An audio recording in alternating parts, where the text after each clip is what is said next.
गरुड़ पुराण की कथा एक अत्यंत पवित्र और रहस्यमय ग्रंथ है जो मृत्यु के बाद आत्मा की यात्रा, पुनर्जन्म, पाप पुण्य, नरक स्वर्ग और मोक्ष जैसे विषयों को स्पष्ट रूप से समझाता है।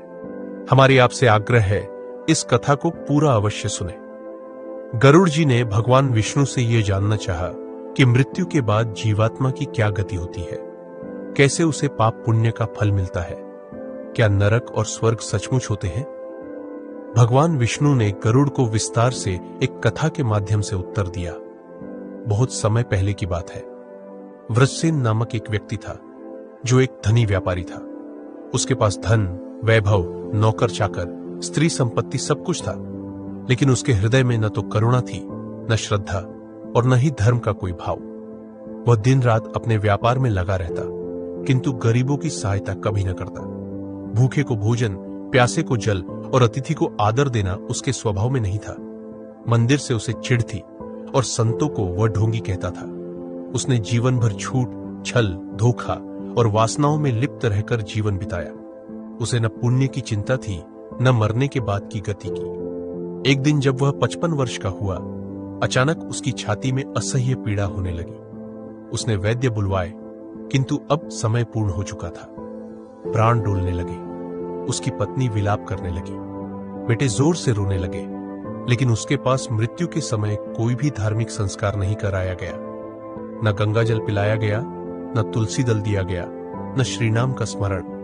केवल दौलत की ही बातें होती रही कि किसे क्या मिलना है। जैसे ही प्राण शरीर से निकले, भयानक रूपधारी यमदूत वहां प्रकट हुए। काले रंग के लाल आंखों वाले कांटेदार गदा लिए वे वृषसेन की आत्मा को खींचकर बाहर ले आए। वह चीखता रहा, मुझे मत ले जाओ। मेरा घर, मेरा धन, मेरी स्त्री, सब कुछ छोड़कर कैसे जाऊं। यमदूत हंसते हुए बोले, अब तेरा कोई नहीं, तेरा किया हुआ पाप ही तेरे साथ जाएगा। न तेरा बेटा, न पत्नी, न तेरी कोठियाओं। अब तुझे अपने कर्मों का फल भोगना है। और वे उसे खींचते हुए यमलोक की ओर ले चले। जब यमदूत वृषसेन की आत्मा को लेकर चले, तब उसका शरीर धरती पर पड़ा रहा, जड़, निर्जीव। पर आत्मा को जो अनुभव हो रहा था वह अत्यंत भयावह था। वह अब प्रेत योनि में था, न जीवित, न पूरी तरह मुक्त, न भूख मिटती, न प्यास शांत होती। शरीर नहीं था, पर कष्ट पूरे थे। पैर कांटों पर चल रहे थे और रास्ता अग्नि से तप्त था। उसने यमदूतों से रोते हुए पूछा, यह कौन सा मार्ग है? इतना कष्ट क्यों? मैं तो सदा सुख से रहा। यमदूतों ने कहा, यही तेरी सच्ची कमाई है। तूने किसी को जल नहीं दिया, किसी भूखे को भोजन नहीं कराया। तूने धर्म की निंदा की, माता पिता को कष्ट दिया और धन के गर्व में चूर रहा। अब तुझे 48 दिन तक इस भयानक मार्ग से गुजरना होगा। आत्मा को 48 दिनों में यमपुरी तक पहुंचने के लिए अनेक भयानक और कष्टदायक पड़ावों से होकर गुजरना होता है।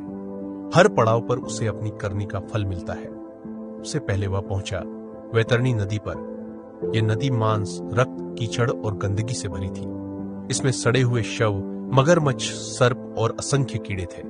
उसने चीख कर कहा, मैं इसे पार नहीं कर सकता। तब यमदूतों ने उसे पीट पीट कर नदी में धकेल दिया। वह तड़पता रहा। सांपों ने उसे काटा, मगर फिर भी वह मरा नहीं, क्योंकि प्रेत शरीर में मृत्यु नहीं होती, केवल कष्ट होते हैं। यदि वृषसेन ने गाय दान किया होता तो वह वैतरणी को पार करने के लिए उसे गौ रूप में मिलती, लेकिन उसने कभी कोई दान नहीं किया था। नदी पार करने के बाद वह एक ऐसे जंगल में पहुंचा जहां धरती पर लोहे के कांटे थे और ऊपर से धधकते अंगारों की वर्षा हो रही थी। हर कदम पर उसके पैरों से रक्त बहता। यमदूत उसे मारते पीटते आगे बढ़ाते। उसने करुण पुकार की, हे भगवान, मुझे क्षमा कर दो, अब मैं सब ठीक करूंगा। लेकिन अब बहुत देर हो चुकी थी। उस मार्ग में हजारों आत्माएं रो रही थी। कोई मां को पुकार रहा था, कोई बेटे को। सब चाहते थे कि धरती पर उनके प्रियजन पिंडदान करे, तर्पण करे, ताकि उन्हें थोड़ी राहत मिले। पर वृषसेन के पुत्र तो अब उसके धन के बंटवारे में लगे थे। उन्हें पिंडदान की चिंता नहीं थी। वृषसेन की आत्मा और अधिक व्याकुल हो उठी। 48 दिनों की असहनीय कांटों, कीचड़, अग्नि और पशु भक्षणों से भरी यात्रा के बाद वृषसेन की आत्मा यमलोक के मुख्य द्वार पर पहुंची। वहां 2 विशाल दरवाजे थे। एक के ऊपर लिखा था, स्वर्ग मार्ग और दूसरे पर लिखा था नरक मार्ग। दोनों के बीच एक सिंहासन था जिस पर बैठे थे धर्मराज यम। उनके बाईं ओर खड़ा था चित्रगुप्त, जो एक विशाल ग्रंथ खोले खड़ा था। उसमें हर मनुष्य के जन्म से मृत्यु तक का हर कार्य, हर विचार, हर पाप पुण्य लिखा हुआ था। चित्रगुप्त ने ऊंचे स्वर में कहा, यह है व्रजसेन, अमुक नगर का निवासी। जन्म के समय इसे मनुष्य शरीर मिला, एक दुर्लभ अवसर, लेकिन इसने जीवन को केवल भोग में बिताया। धर्म, सेवा, दान, तप कुछ भी नहीं किया। इसके कर्मों में सबसे अधिक है लोभ, मिथ्या भाषण, परनारीगमन, वृद्ध माता पिता की उपेक्षा और गरीबों का अपमान। यमराज गंभीर स्वर में बोले, हे व्रजसेन, तूने मनुष्य जीवन पाकर भी केवल अपने स्वार्थ में समय गंवाया। तेरे लिए अब स्वर्ग के द्वार बंद है। तुझे अनेक कष्टदायक नरकों में ले जाया जाएगा, जहां तेरे कर्मों के अनुसार तुझे यथोचित दंड मिलेगा। व्रजसेन कांपने लगा। उसने यमराज के चरणों में गिरकर कहा, मुझे एक अवसर दीजिए, मुझे प्रायश्चित करने दीजिए, मुझे क्षमा करें। यमराज ने उत्तर दिया, यह सब तुझे पृथ्वी पर करना था, वहां तू अंधा बना रहा। अब यहां केवल भोग है, सुधार नहीं। अब व्रजसेन को यमदूत खींचकर नरक के उस द्वार की ओर ले जाने लगे जहां से चीख पुकार, रक्त, हड्डियां, अग्नि और अंधकार का वातावरण था। पहला नरक था तामिस्र, जहां पापी आत्माओं को लोहे की जंजीरों से बांधकर अत्यंत तेज आग में भूना जाता है। दूसरा नरक था अंधतमिस्र, जहां उन्हें लगातार पीटा जाता है और कोई सुनवाई नहीं होती। तीसरा नरक था रौरव, जिसमें झूठ बोलने वालों को नुकीले खंभों पर चढ़ाकर क्रूर पशुओं से चिरवाया जाता है। व्रजसेन चीखता रहा, परंतु अब कोई उत्तर नहीं था। हर नरक में उसके पापों के अनुसार उसे दंड मिलता गया। अब व्रजसेन को एक एक करके उन 28 भयानक नरकों में ले जाया गया, जहां उसके हर पाप के लिए उसे विशिष्ट दंड मिला। हर नरक एक कर्म विशेष के अनुसार बना था। हर यातना उसके पाप की गूंज थी। तामिस्र नरक यह उन लोगों के लिए था जिन्होंने धोखा, विश्वासघात और छल किया था। यहां आत्मा को अंधेरे गड्ढों में फेंका जाता है, जहां लोहे की गर्म छड़ें उसकी आंखों और कानों में घुसाई जाती है। व्रजसेन यहां उस समय डाला गया जब चित्रगुप्त ने बताया कि उसने कई व्यापारिक सौदों में झूठ बोला और लोगों को धोखा दिया। अंधतमिस्र नरक यह उन लोगों का स्थान था जिन्होंने स्त्री या पति की निष्ठा को तोड़ा। व्रजसेन का नाम वहां भी था क्योंकि उसने पराई स्त्रियों से संबंध बनाए थे। यहां उसे गर्म लोहे की चादरों में लपेटा गया। उसकी चीखें आसमान को चीर रही थी। रौरव नरक, इस नरक में वे लोग जाते हैं जिन्होंने दूसरों को पीड़ा दी, निर्दयता दिखाई। यहां जमीन से लोहे के नुकीले खंभे उगते हैं। आत्मा को उनसे चीर दिया जाता है। आग के सांप शरीर में घुसते हैं और हड्डियों तक जल जाती है। महारौरव, इस नरक में वे पापी जाते हैं जिन्होंने धार्मिक कार्यों की निंदा की और संतों का अपमान किया।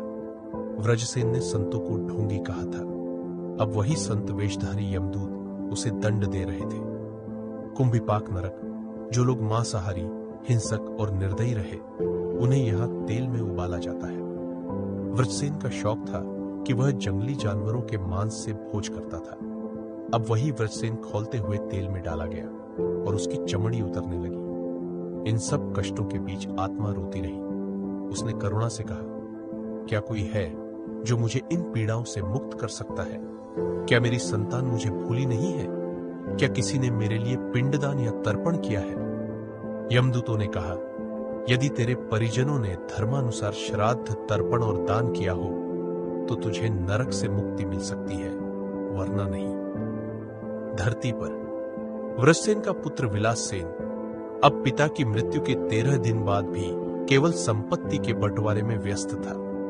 कोई श्राद्ध नहीं कराया, कोई ब्राह्मण नहीं बुलाया। गरुड़ पुराण कहता है, यदि पुत्र श्राद्ध न करे, तर्पण न करे, तो पिता की आत्मा नरक में पीड़ा पाती रहती है और रात दिन उसी से उद्धार की आशा करती है। नरक में तड़पती व्रजसेन की आत्मा अब हर पल आशा में जी रही थी कि कोई तो उसे याद करे, कोई उसके उद्धार के लिए जल अर्पित करे, कोई ब्राह्मणों को भोजन कराए। एक रात उसने आकाश की ओर देखते हुए पुकारा, हे मेरे पुत्र, क्या मेरी अंतिम चीखें भी तुझ तक नहीं पहुंचती?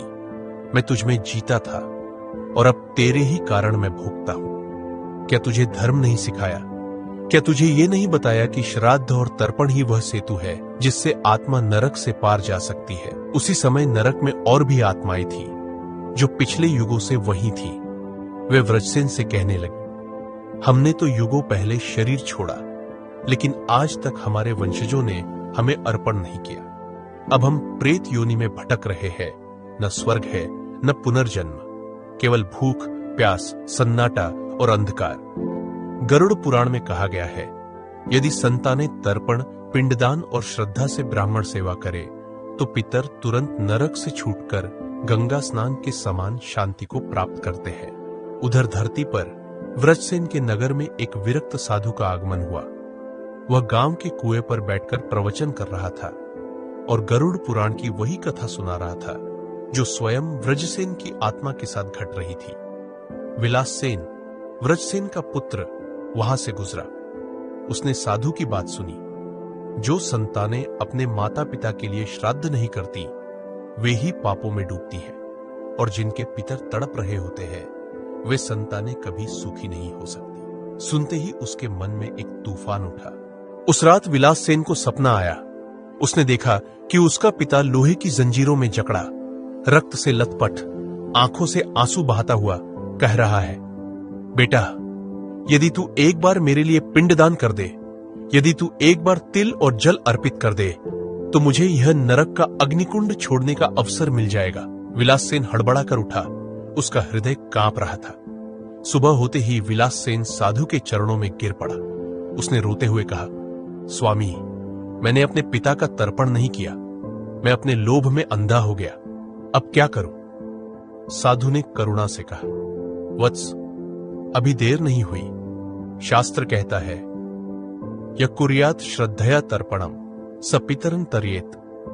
जो श्रद्धा से तर्पण करता है वह पितरों को तार देता है। साधु ने उसे मार्ग बताया। अमावस्या तिथि, तीर्थ का जल, तिल, कुशाघास और शुद्ध मन से ब्राह्मण सेवा। विलाससेन ने उसी दिन नदी किनारे कुशा बिछाई, तिल, जल, पिंड, चावल, दूध, तिल मिलाकर बने गोल पिंड अर्पित किए एवं पितृभ्य स्वाहा का उच्चारण करते हुए 3 बार जल अर्पण किया। फिर ब्राह्मणों को भोजन कराया, वस्त्र दान किया और मन से प्रार्थना की, हे पिताजी, यदि मैं कभी आपका योग्य पुत्र रहा हूं तो यह तर्पण आपकी मुक्ति का कारण बने। उसी क्षण नरक में खौलते तेल से निकलकर व्रजसेन की आत्मा को एक गंगा जैसा शीतल जल छू गया। यमदूत हटने लगे और एक प्रकाश पुंज वहां प्रकट हुआ। दिव्य रूप में एक पुरुष विष्णुदूत आए। उन्होंने कहा, तुझे पुत्र के तर्पण से मुक्ति प्राप्त हुई है। अब तू प्रेत योनि से निकलकर पितरलोक जा सकता है, जहां शांति है, प्रकाश है। व्रजसेन की आंखों से आंसू बह निकले, इस बार दुख से नहीं, मोक्ष की छाया में। उसी रात विलाससेन ने फिर से सपना देखा। इस बार उसके पिता सफेद वस्त्रों में शांत मुस्कान के साथ कह रहे थे, पुत्र, तूने मुझे तारा, अब मैं मुक्त हूं। तुझे आशीर्वाद है, तेरे कुल में धर्म कभी न मिटे।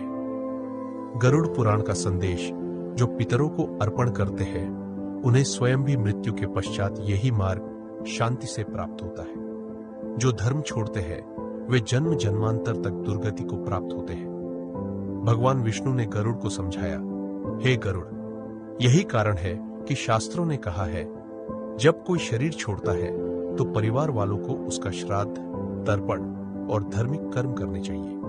ये क्रियाएं उस आत्मा के लिए अमृत के समान होती है। पिंडदान और गीता पाठ आत्मा को शांति देते हैं। ध्यान रहे, मृत्यु के बाद आत्मा वही पाती है जो उसने जीवन में कमाया। धन, यश, शक्ति कुछ साथ नहीं जाता, केवल कर्म जाते हैं। इसलिए मनुष्य को सदैव धर्म, दया, सेवा और भक्ति के मार्ग पर चलना चाहिए। यही जीवन का सार है। गरुड़ पुराण की यह कथा हमें यह सिखाती है कि मृत्यु के बाद की यात्रा वास्तविक है। नरक और स्वर्ग केवल कल्पना नहीं है, वह हमारे कर्मों के आईने हैं। आज ही अपने जीवन में धर्म को स्थान दे, माता पिता की सेवा करे, भूखों को भोजन दे, जल पिलाए, गौ सेवा करे और सबसे बढ़कर भगवान के नाम का स्मरण करे। यही हमारे जीवन की सच्ची पूंजी है। यह कथा यही समाप्त होती है। यदि आपको यह कथा पसंद आई हो तो कृपया हमारे चैनल को सब्सक्राइब करें, वीडियो को लाइक और शेयर जरूर करें। अपने विचारों के साथ जय श्री हरि कमेंट करना न भूलें। नमस्कार।